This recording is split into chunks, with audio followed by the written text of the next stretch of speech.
Hi, everybody. Welcome back to part 2 of the Mood Disorders Building Blocks video set. I'm going to pick up where I left off in the last video and talk about how to use those building blocks of a manic episode, a hypomanic episode, and a major depressive episode. So let me share my screen here. I'm going to go back to the PowerPoint that we have in class in this Moodle page, and I'm going to start on slide number 16. And you might note that for many of these slides, I have notes. I also use this for speaking, and so I have my lecture notes here as well, so you can also take a look at these. So we have 5 main mood disorders that we see in adults: bipolar 1, bipolar 2, cyclothymic disorder, major depressive disorder, and persistent depressive disorder. And you can see where these are located in the DSM. Bipolar 1 disorder has specific criteria. The person has to have experienced a current or past episode of mania. So they have to have 1 or more manic episodes. Frequently, you will see that the person has had a major depressive episode either currently or in the past. People with bipolar 1 disorder may also have psychotic symptoms. And you need to familiarize yourself with specifiers and severity ratings. The specifiers are under each diagnostic criteria set, and the severity ratings are on page 154, and you use them across all the mood disorders. So you'll notice that there is a 5-digit code for mood disorders, and bipolar 1 is 296 point something something. And the 4th and 5th digit, the point something something, is the specifier and the severity rating. So those will have numbers that you need to become familiar with so that you can put them in the diagnostic code that you use. So bipolar 1 is a manic episode and perhaps a current or past major depressive episode. So let's look at bipolar 2. Bipolar 2 is 1 or more major depressive episodes and 1 or more hypomanic episodes. So if the person has ever experienced a manic episode, you can never use bipolar 2 disorder. That automatically puts them over in the bipolar 1 category. So again, 1 current or past major depressive, 1 current or past hypomanic. You have similar specifiers and you have the same severity rating scales. So again, I have some good information here in my notes about bipolar 2 disorder. And there you have it. I recommend that you print those out, which you can with this PowerPoint. So now I'm going to go on to cyclothymic disorder. This is a chronic but slightly less extreme form of bipolar disorder. So there's short periods of depression alternating with short periods of less than hypomanic episode symptoms. So for at least 2 years in adults, there's numerous periods of hypomanic symptoms that don't meet the criteria for hypomania, and numerous periods of depressive symptoms that don't meet the criteria for major depressive episode. So again, it's a little subclinical. The criteria for children and adolescents is 1 year.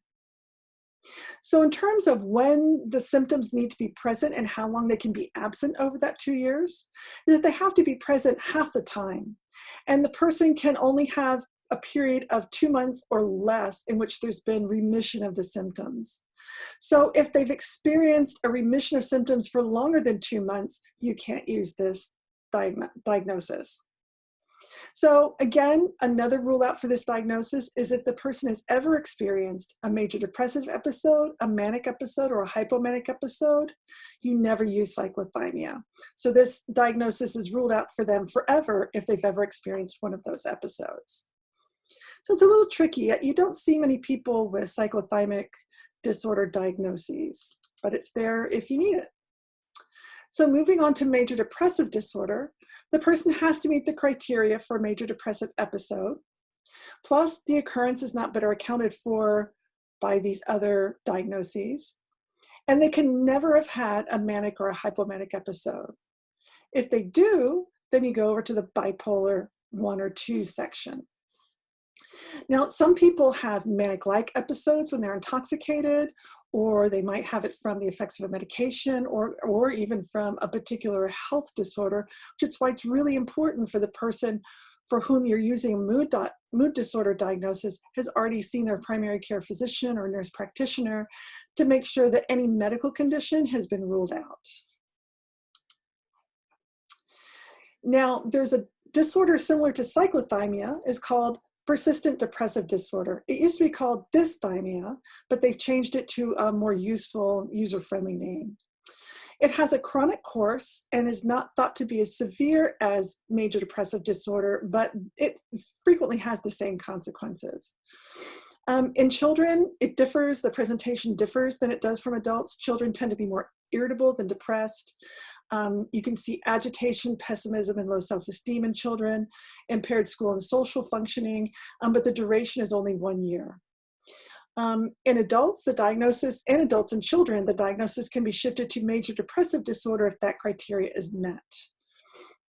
Now, this used to be called dysthymia, and in older clients, you may see some history of dysthymia being diagnosed at the same time as major depression, and this was called double depression. The DSM-5 has eliminated that option, so you will not use that option in adults or children today. So looking at the specific criteria for persistent depressive disorder, the person has to have a depressed mood, or children, irritable mood, most of the day, every day, most of the day, more days than not, over a period of 2 years. So instead of having a depressed mood every day, this is just more days than not. So it's like half the time over a period of 2 years. They have to have 2 of the following of this list of appetite disturbance, sleep disturbance, etc. They can never be without the symptoms for 2 months at a time. So it's similar to cyclothymia. If they have a remission of symptoms for more than 2 months, you don't use persistent depressive disorder. You would probably use depressive disorder otherwise specified. During the past 2 years where they've had these persistent depressive symptoms, they cannot have had a major depressive episode, manic, mixed, hypomanic, no cyclothymia, no schizophrenia, no delusional disorder.